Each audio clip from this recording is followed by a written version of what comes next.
Hello दोस्तों, मैं हूं Vishesh Singh, NISM certified equity research analyst. अगर आपने भी कुछ अच्छे ETF की वॉच लिस्ट बनाई थी जिसमें से हर दिन आपने उस ETF को बाई किया था जो 1.5 या 2% से ज्यादा गिरा था, लेकिन ऐसा करते करते आपका ट्रेडिंग फंड खाली हो चुका है, लेकिन आपका ETF का पोर्टफोलियो अभी भी डाउन है, तो ये वीडियो सिर्फ आपके लिए है। इस वीडियो में आज हम बात करेंगे कि क्यों ETF से कमाने के सारे मेथड जैसे कि ETF की ट्रेडिंग स्ट्रेटजीज, ETF की एवरेजिंग स्ट्रेटजी, ETF की दुकान क्यों काम नहीं कर रही है, और इसके साथ साथ हम ये भी जानेंगे कि ऐसा क्या इंप्लीमेंट करना है जिससे आपका ETF का जो लॉस है वो प्रॉफिट में कन्वर्ट हो सके। तो चलिए बिना किसी देरी के शुरू करते हैं, लेकिन शुरू करने से पहले मैं आपसे रिक्वेस्ट करूंगा, अगर आपको वीडियो से ऐसा लगे कि मैंने आपकी वाकई में टाइम की वैल्यू दे पाई या फिर मैंने आपको कुछ नया बताया है, तो प्लीज चैनल को सब्सक्राइब कर देना और हमारी फैमिली का हिस्सा बन जाना, क्योंकि आपके एक सब्सक्राइब बटन से हमें इवेंट्स मोटिवेशन मिलता है। तो कुछ बताने से पहले मैं आपको स्क्रीन पर कुछ दिखाना चाहता हूं, और ये मैं क्यों दिखा रहा हूं अभी आपको थोड़ी देर में समझ में आ जाएगा। आपकी स्क्रीन पर ये जूनियर 20 का ग्राफ आप दिखाई दे रहा होगा आपको, ठीक है। और जूनियर 20 आप जानते हैं यहाँ पर इंडिया की निफ्टी नेक्स्ट 50 कंपनी होती है। यहाँ पर 50 ऐसी कंपनी होती हैं जो निफ्टी 50 में एंटर करने के लिए तैयार होती है अगर निफ्टी 50 में कोई परफॉर्म ना करे तो अब मैं आपको क्या दिखाना चाहता हूँ।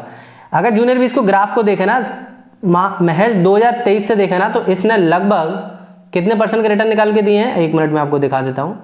लगभग 112% के रिटर्न निकाल के दिए सिर्फ एक साल के अंदर।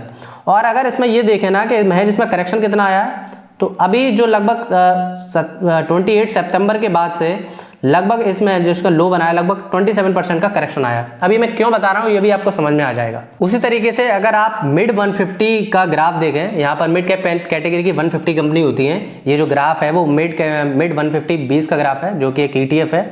अगर इसमें भी देखें ना तो 2023 से लगभग इस ETF ने 107% के रिटर्न निकाल के दिए, उससे भी ज्यादा रिटर्न निकाल करके दिए हैं। और बात करें इसके करेक्शन की, तो आप यहां पर ये देख सकते हैं कि इसने लगभग अभी इस समय 22% का करेक्शन दे दिया, लगभग 23.27% के आसपास का करेक्शन दे दिया है। उसी तरीके से एक और ETF जैसे कि आप स्क्रीन पर देख सकते हैं SML 250 का ये ग्राफ है, जहां पर इंडिया की टॉप स्मॉल कैप कैटेगरी की 250 कंपनी होती हैं, ये उसका ग्राफ है। तो इस ETF को भी देखें ना, तो लगभग इस ETF ने भी 113% के रिटर्न निकाल के दिए महज एक साल के अंदर।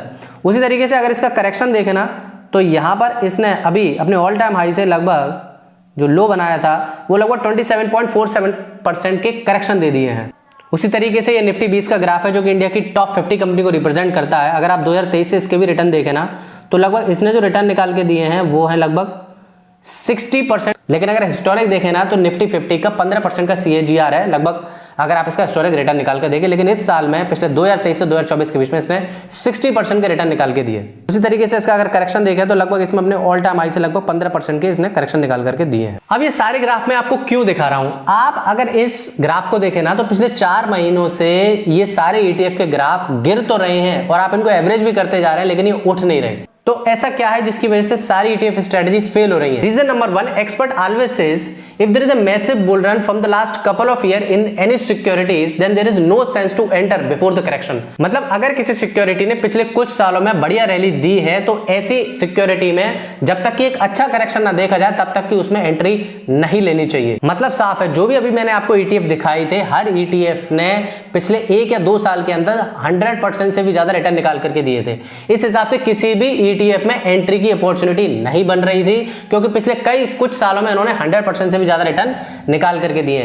क्योंकि हर बुल रन के बाद एक करेक्शन आता ही है, इसलिए सारे ETF अब अभी बियर फेज में, जिस वजह से कोई भी ETF इसमें बढ़ नहीं रहा है। लेकिन अब बड़ा सवाल ये आता है, तो क्या वाकई में आंख बंद करके अब किसी भी ETF को बाय नहीं करना जो 1.5% से ज्यादा गिरा हो? क्या इसमें अब प्राइस ट्रेंड को भी देखना चाहिए? ये मुझे आप कमेंट बॉक्स में जरूर बताना। Reason number 2, overvaluation. देखिए, PE रेशियो हमें बताता है कोई भी सिक्योरिटी कितनी महंगी और सस्ती है। अगर आप इन सारे ETF का अगर आप PE रेशियो देखें ना, तो सब हाईली ओवर वैल्यूड थे। और स्टॉक मार्केट का एक नियम है, कोई भी चीज जो कभी महंगी हुई है, एक ना एक दिन उसे स्टॉक मार्केट जरूर डिस्काउंट करता है। इसीलिए मार्केट ने इस हाईली ओवर वैल्यूड सिक्योरिटीज को, जो भी ये ETF थे, क्योंकि इनका PE रेशियो बहुत हाई था, इसीलिए इनको डिस्काउंट किया। यही स्टॉक मार्केट का नियम है। तो हाई ओवर वैल्यूएशन की वजह से, हाई PE रेशियो की वजह से मार्केट में एक करेक्शन देखा गया है इन सारी सिक्योरिटीज में, स्पेशली इन ETF। तो अब यहां पर एक नया सवाल ये निकल करके आ रहा है, तो क्या आगे से सारे ETF को बाय करने से पहले क्या इनके PE रेशियो को भी देखा जाए? ये भी मुझे आप कमेंट बॉक्स में जरूर बताना। तो ये थी वो दो मेन कारण जिसकी वजह से ETF की सारी स्ट्रेटजीज फेल हो रही है। तो अब बात करते हैं कि ऐसे टाइम में ऐसा क्या किया जाए जिससे ETF की लॉस की प्रोबेबिलिटी को कम किया जाए। देखिए, मुझसे अगर पर्सनली पूछा जाए ना, देखिए हो सकता है मैं गलत भी हूं, क्योंकि मैं कोई यहाँ पर स्टॉक मार्केट को प्रेडिक्ट तो नहीं कर सकता, क्योंकि इवन कोई भी नहीं कर सकता, लेकिन प्रोबेबिलिटी पर मार्केट चलता है। मेरी जो पर्सनल स्ट्रेटजी ये रहती है कि जब भी मार्केट में मैं ये देखता हूं या फिर किसी भी इंडेक्स में या फिर स्पेशली किसी भी स्टॉक में, मेरा एवरेज करने का एक सिंपल रूल है। अगर कोई भी सिक्योरिटी 200 मूविंग एवरेज से, ये ध्यान रखिएगा, 200 डे के मूविंग एवरेज से अगर कम चल रही है तो वहां पर मैं 1.5 या 2% से एवरेजिंग नहीं करता हूं। मेरा सिंपल सा एक फंडा रहता है, जो भी ETF या फिर कोई भी सिक्योरिटी कम से कम अगर वो 200 मूविंग एवरेज से, एक्सपोनेंशियल मूविंग एवरेज ले लो या सिंपल मूविंग एवरेज से नीचे चल रहा है, तो मैं उस सिक्योरिटी को तब एवरेज करता हूं जब उसमें कम से कम 5% से ज्यादा की गिरावट देखी जाए। मैं हर 5% पर उसको एवरेज करना चाहता हूं, या हर 5% में उस सिक्योरिटी को मैं एक्यूमुलेट करता हूं, जिससे मेरे ये मैं कह सकता हूं कि उससे कहीं ना कहीं मेरे लॉस की प्रोबेबिलिटी कम होती है। आई होप ये एनालिसिस आपको अच्छी लगी हो, और आप मुझे कमेंट बॉक्स में जरूर बताना क्या आप वाकई में ETF को बाय करने से पहले या फिर किसी भी ट्रेडिंग स्ट्रेटजी को फॉलो करने से हमें ETF के फंडामेंटल को भी जरूर देखना चाहिए। मुझे कमेंट बॉक्स में जरूर बताना। इस वीडियो में आज के लिए सिर्फ इतना ही।